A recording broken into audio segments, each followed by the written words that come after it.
ಸ್ನೇಹಿತರೆ ನಮಸ್ಕಾರ.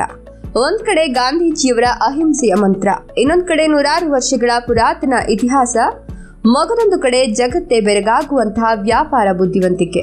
ಇವೆಲ್ಲವನ್ನು ಒಂದೇ ಕಡೆ ಸವಿಬೇಕು ಅಂದ್ರೆ ನೀವು ಗುಜರಾತಿನ ಅಹಮದಾಬಾದ್ಗೆ ಬರಲೇಬೇಕು. ಗುಜರಾತ್ನ ಅತಿ ದೊಡ್ಡ ನಗರವಾಗಿರುವ ಅಹಮದಾಬಾದ್ ಭಾರತದ ಮೊಟ್ಟ ಮೊದಲ ಯುನೆಸ್ಕೋ ಮಾನ್ಯತೆ ಪಡೆದ ವರ್ಲ್ಡ್ ಹೆರಿಟೇಜ್ ಸಿಟಿ ಎಂಬ ಹೆಗ್ಗಳಿಕೆ ಹೊಂದಿದೆ. ಇಲ್ಲಿನ ಗಾಳಿಯಲ್ಲೇ ಒಂದು ರೀತಿಯ ಬಿಸಿನೆಸ್ ಜೋಶ್ ಇದೆ ಮತ್ತು ಜನರ ಮಾತಿನಲ್ಲಿ ಅಪ್ಪಟ ಗುಜರಾತಿ ಸೌಜನ್ಯ ಇದೆ. ಸಾಬರಮತಿ ನದಿಯ ದಂಡೆಯ ಮೇಲೆ ನೆಲೆಸಿರುವ ಈ ನಗರವು ತನ್ನ ಹಳೆಯ ಕಾಲದ ಕೋಟೆಗಳು, ಹಳೆಯ ಬಡಾವಣೆಗಳು ಮತ್ತು ಇಂದಿನ ಗಗನಚುಂಬಿ ಕಟ್ಟಡಗಳ ನಡುವೆ ಅದ್ಭುತ ಸಮತೋಲನ ಕಾಯ್ದುಕೊಂಡಿದೆ. ಗಾಂಧೀಜಿಯವರ ಸಾಬರಮತಿ ಆಶ್ರಮ ಮತ್ತು ಸ್ವಾತಂತ್ರ್ಯ ಹೋರಾಟದ ಪವಿತ್ರ ಭೂಮಿಯ ಇತಿಹಾಸ. ಅಹಮದಾಬಾದ್ನ ಇತಿಹಾಸ ಕೇಳಿದ್ರೆ ಪ್ರತಿಯೊಬ್ಬ ಭಾರತೀಯನಿಗೂ ಹೆಮ್ಮೆಯಾಗ್ತದೆ. ಮಹಾತ್ಮ ಗಾಂಧೀಜಿಯವರು ತಮ್ಮ ಜೀವನದ ಬಹುಮುಖ್ಯ ಸಮಯವನ್ನು ಕಳೆದ ಸಾಬರಮತಿ ಆಶ್ರಮ ಇರೋದು ಇಲ್ಲೇ. ಇಲ್ಲಿಂದಲೇ ಅವರು ಪ್ರಸಿದ್ಧವಾದ ದಂಡಿ ಸತ್ಯಾಗ್ರಹವನ್ನು ಆರಂಭಿಸಿ ಇಡೀ ದೇಶದಲ್ಲೇ ಸ್ವಾತಂತ್ರ್ಯದ ಕಿಚ್ಚನ್ನ ಹಚ್ಚಿದ್ರು. ಆಶ್ರಮದ ಪ್ರಶಾಂತ ವಾತಾವರಣವು ಇಂದಿಗೂ ಶಾಂತಿ ಮತ್ತು ಸರಳತೆಯ ಸಂದೇಶವನ್ನ ಸಾರುತ್ತಿದೆ. ಇದರ ಜೊತೆಗೆ 1411ರಲ್ಲಿ ಸುಲ್ತಾನ್ ಅಹಮದ್ ಶಾ ಈ ನಗರವನ್ನು ಸ್ಥಾಪಿಸಿದಾಗ ಕಟ್ಟಿದಂತಹ ಭದ್ರವಾದ ಕೋಟೆಗಳು ಮತ್ತು ಸಿದಿ ಸೈಯದ್ ಮಸೀದಿಯ ಆ ಅದ್ಭುತವಾದ ಜಾಲಿ ಈ ನಗರದ ವಾಸ್ತುಶಿಲ್ಪದ ವೈಭವಕ್ಕೆ ಸಾಕ್ಷಿಯಾಗಿದೆ. ಅಹಮದಾಬಾದ್ ಅಂದ್ರೆ ಅದು ಕೇವಲ ಒಂದು ಸ್ಥಳ ಅಲ್ಲ, ಅದು ಭಾರತದ ಸ್ವಾತಂತ್ರ್ಯ ಸಂಗ್ರಾಮದ ಅಸಲಿ ಶಕ್ತಿ ಕೇಂದ್ರ ಮತ್ತು ಕಲಾತ್ಮಕ ಇತಿಹಾಸದ ಗಣಿ. ಇಲ್ಲಿನ ಪ್ರತಿ ಸ್ಮಾರಕವು ನೂರಾರು ವರ್ಷಗಳ ಕಾಲದ ಹೋರಾಟ ಮತ್ತು ವಿಜಯದ ಕಥೆಯನ್ನ ಎಂದಿಗೂ ಸಾರಿ ಸಾರಿ ಹೇಳ್ತಿದೆ. ಮ್ಯಾಂಚೆಸ್ಟರ್ ಆಫ್ ಇಂಡಿಯಾ ಮತ್ತು ವ್ಯಾಪಾರ ವಹಿವಾಟಿನ ಬಲಿಷ್ಠ ಶಕ್ತಿ ಕೇಂದ್ರ. ಅಹಮದಾಬಾದನ್ನ ಭಾರತದ ಮ್ಯಾಂಚೆಸ್ಟರ್ ಅಂತ ಕರೆಯಲು ಇಲ್ಲಿನ ಬೃಹತ್ ಜವಳಿ ಉದ್ಯಮವೇ ಪ್ರಮುಖ ಕಾರಣ. ಇಲ್ಲಿ ತಯಾರಾಗುವ ಬಟ್ಟೆಗಳು ದೇಶದಾದ್ಯಂತ ಮಾತ್ರವಲ್ಲದೆ ಜಗತ್ತಿನ ಮೂಲೆ ಮೂಲೆಗಳಿಗೂ ರಫ್ತಾಗ್ತವೆ. ಗುಜರಾತಿಗಳ ವ್ಯಾಪಾರ ಬುದ್ಧಿವಂತಿಕೆ ಇಡೀ ಜಗತ್ತಿಗೆ ಗೊತ್ತು. ಇಲ್ಲಿನ ಪ್ರತಿ ಮನೆಯಲ್ಲೂ ಒಬ್ಬ ಉದ್ಯಮಿ ಇರ್ತಾರೆ ಅಂದ್ರೆ ಅತಿಶಯೋಕ್ತಿಯಲ್ಲ. ಕೇವಲ ಬಟ್ಟೆ ಮಾತ್ರವಲ್ಲದೆ ಔಷಧಿ ಮತ್ತು ರಾಸಾಯನಿಕ ಉದ್ಯಮಗಳಲ್ಲಿ ಅಹಮದಾಬಾದ್ ಇಡೀ ದೇಶದಲ್ಲೇ ಅಗ್ರಸ್ಥಾನದಲ್ಲಿದೆ. ಇಲ್ಲಿನ ಜನರ ಶ್ರಮ ಮತ್ತು ವ್ಯವಹಾರ ಕೌಶಲ್ಯವು ನಗರದ ಆರ್ಥಿಕತೆಯನ್ನ ಸದಾ ಏರುಗತಿಯಲ್ಲಿಟ್ಟಿದೆ.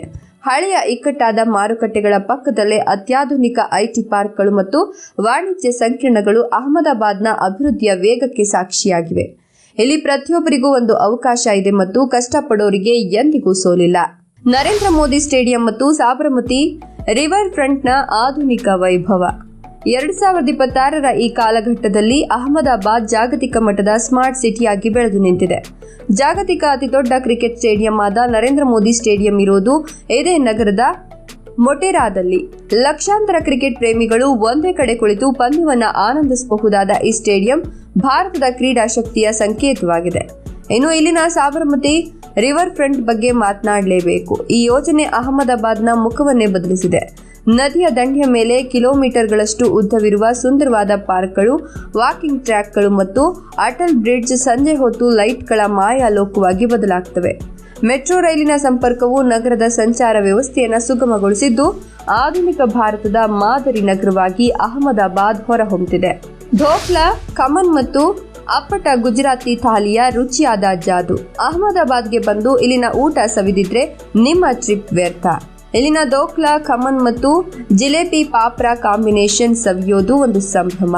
ಪ್ರತಿಯೊಂದು ತಿನಿಸಿನಲ್ಲೂ ಗುಜರಾತಿಗಳ ಅವಿಶಿಷ್ಟವಾದ ಸಿಹಿ ಮತ್ತು ಖಾರದ ಮಿಶ್ರಣದ ರುಚಿ ಇರ್ತದೆ. ಇನ್ನು ಇಲ್ಲಿನ ಗುಜರಾತಿ ಥಾಲಿಯಂತೂ ಪ್ರಪಂಚದಲ್ಲೇ ಸಖತ್ ಫೇಮಸ್. ವಿಧ ವಿಧದ ಪಲ್ಯಗಳು, ದಾಲ್ ಮತ್ತು ಬಿಸಿ ಬಿಸಿ ರೊಟ್ಟಿಗಳನ್ನು ಸವಿಯುವಾಗ ನೀವು ನಿಜಕ್ಕೂ ದೇವಲೋಕದ ಅನುಭವ ಪಡಿತೀರಿ. ಇಲ್ಲಿನ ಸ್ಟ್ರೀಟ್ ಫುಡ್ಗಳಿಗೆ ಲಕ್ಷಾಂತರ ಫ್ಯಾನ್ಸ್ ಇದ್ದಾರೆ. ಮನೇಕ ಚೌಕ್ನಲ್ಲಿ ರಾತ್ರಿ ಹೊತ್ತು ಸಿಗುವ 10 ಬಗೆಯ ತಿಂಡಿಗಳ ರುಚಿ ನಿಮ್ಮನ್ನ ಮತ್ತೆ ಮತ್ತೆ ಇಲ್ಲಿಗೆ ಎಳೆದು ತರ್ತದೆ. ಪ್ರತಿ ತುತ್ತಿನಲ್ಲೂ ಇಲ್ಲಿನ ಜನರ ಪ್ರೀತಿ ಮತ್ತು ಸಮೃದ್ಧವಾದ ಆಹಾರ ಸಂಸ್ಕೃತಿಯ ಅಸಲಿ ರಹಸ್ಯ ಅಡಗಿದೆ. ಅಹಮದಾಬಾದ್ ಅಂದ್ರೆ ಬರೀ ಸಮುದ್ರದ ದಂಡೆಯಲ್ಲ ಅಥವಾ ಬಿಸಿಲು ಇರುವ ಊರಲ್ಲ. ಇಲ್ಲಿನ ಜನರು ತಮ್ಮ ಪರಂಪರೆಯ ಬಗ್ಗೆ ಅಪಾರ ಹೆಮ್ಮೆ ಪಡ್ತಾರೆ ಮತ್ತು ಅತಿಥಿಗಳನ್ನ ಅತ್ಯಂತ ಆತ್ಮೀಯತೆಯಿಂದ ಬರಮಾಡಿಕೊಳ್ತಾರೆ. 2026ರ ಈ ಆಧುನಿಕ ಯುಗದಲ್ಲೂ ತನ್ನ ಹಳೆಯ ಹೆರಿಟೇಜ್ ಗತ್ತನ್ನ ಉಳಿಸಿಕೊಂಡೇ ಜಾಗತಿಕ ಮಟ್ಟದ ಸ್ಮಾರ್ಟ್ ಸಿಟಿಯಾಗಿ ಬೆಳೆದು ನಿಂತಿರುವ ಈ ನಗರ ಭಾರತದ ಹೆಮ್ಮೆ. ಒಮ್ಮೆ ಇಲ್ಲಿನ ಸಾಬರಮತಿ ಆಶ್ರಮದಲ್ಲಿ ಕುಳಿತು ಗಾಂಧೀಜಿಯವರ ತತ್ವಗಳನ್ನು ನೆನೆದರೆ ಮತ್ತು ಇಲ್ಲಿನ ಗುಜರಾತಿ ಥಾಲಿ ಸವಿದ್ರೆ ಅಹಮದಾಬಾದ್ನ ಆ ಅದ್ಭುತ ನೆನಪು ನಿಮ್ಮ ಮನಸ್ಸಿನಲ್ಲಿ ಸದಾ ಕಾಲ ಹಸಿರಾಗಿ ಉಳಿತದೆ.